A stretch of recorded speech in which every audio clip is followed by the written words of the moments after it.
Hello everyone. Now we are going to continue about the topic that is related with that of genital tuberculosis. That is, we are seeing the investigation part of it. We know that for the investigation of genital tuberculosis, common one it is then that is the hysterosalpingography, and the second one that is the laparoscopy. So we are going to see what is the what are the things that which are going to observe in the histosalpingography and laparoscopy. I revise it. What is histosalpingography? Radio opaque dye. It is pushed in the genital organs. Radio opaque dye. It is pushed in the genital organs, and the X-ray images which are taken from it. And what is laparoscopy? If the abdomen it is over it, below the umbilicus one cut is section is given, and the laparoscope instrument it is introduced inside of it, and from it the images of it seen. So how this investigations which are going to show. So what we see here in the HSG stand for hysterosalpingography. So there is a rigid pipe fallopian tubes are structured, so it looks rigid pipe like structure, stem tubes, a cleft ampulla with retort shape, hydrosalpinx, vascular or lymphatic intravasation of contrast, and whatever the small shrunken uterine cavity is big one, but it is looks like of a small. If normal, if you imagine this is the uterus, this is the cervix, this is the vagina. So normal uterine cavity it be more, but in case of genital tuberculosis it becomes the less, that is a shrunken one with the filling defects, and the long and dilated cervical canal and dye in cervical crepes, that is in the lower part. So bilateral corneal block, both the sides there is a corneal black, puncture opacification of crepes, and the diverticular in lumen of tubes. So how it looks like, just see this image what we say, because I have already explained what is it is the radiopaque dye. See, this is from here, this is the inside of the uterus from the cervix, the it is the dye it is pushed, and this one how it looks like rigid pipe, that what we show seen over here. This is the images of hysterosalpingography. Why graph? Because it shows the report. Same here what we see in the hysterosalpingography. This is the uterine cavity, that is pushed from this side, and how the fallopian tubes are looks like here. That is the pathology what we see in the genital tuberculosis.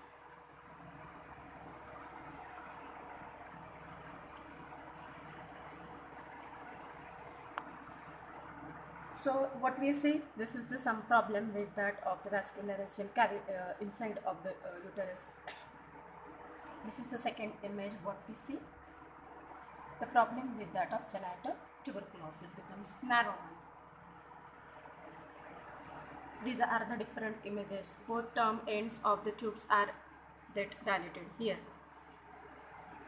This is the uterus. Again, these are the fallopian tubes, and here what we see is the uterus. Both terminal ends of tubes are dilated here.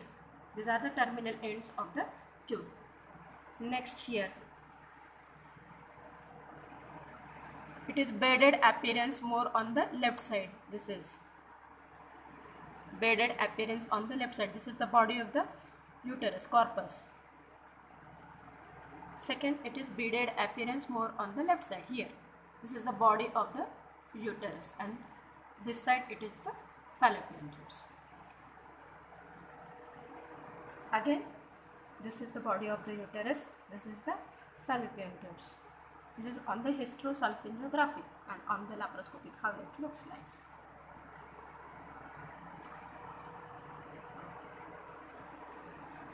See these changes.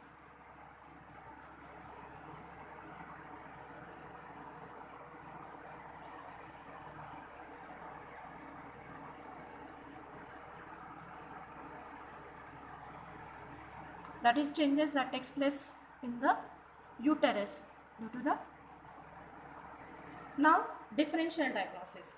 So what we say that in differential diagnosis, it is a clinically, it may be other than this. So what can be it? It can be sometimes some acute and chronic bacterial infection can lead to such type of the complaints. Or second, it may be, there may be presence of the ascites, peritonitis or hepatitis or cholecystitis, appendicitis, ovarian cancer, renal, cardiac, anything problems can be present, but we have to check the other signs and symptoms related with that of ascites. In case of ascites, as we know that there is a horseshoe dull note and the fluid thread which is present in the ascites. In case of appendicitis, as we know that the characteristics pain present in the McBurney point. So what is the McBurney point? That is from the umbilicus to the, if you draw the imaginary line from umbilicus to the anterior superior iliac spine, 2/3 from the umbilicus and 1/3 from the anterior superior iliac spine, there is a if pain it is present there, then the other signs like nausea and vomiting, then the other signs we can check the psoas sign and the obturator sign, we can confirm about it. So that is related with that of differential diagnosis, that what we can see in the genital tuberculosis. So we are going to see about the what are the complications it can produce. So as already I have explained it about the most important part which is affected in genital tuberculosis is the fallopian tubes, and the fallopian tubes are important for the fertilization. So it can leads to the subfertility and infertility, or there may be chances of ectopic pregnancy and congenital tuberculosis. What is meaning of it? I will just explain about it. What we see that here. So it is the subfertility and infertility. What we see over here, residual damage of the fallopian tubes is often irreversible. That is, it does not get reversible even following medical regimes, unless genital tuberculosis is diagnosed and treated early in its course. It can lead to the further complication, that is whatever the pathology which is produced by the tuberculosis. If it is not treated in as early as possible, it can lead to the irreversible pathology to the fallopian tubes. And symptoms of pain and menstrual disorder remains to medical treatment. Then ectopic pregnancy. What is meaning of ectopic pregnancy? When the pregnancy occurs other than the normal site, that is the uterine cavity.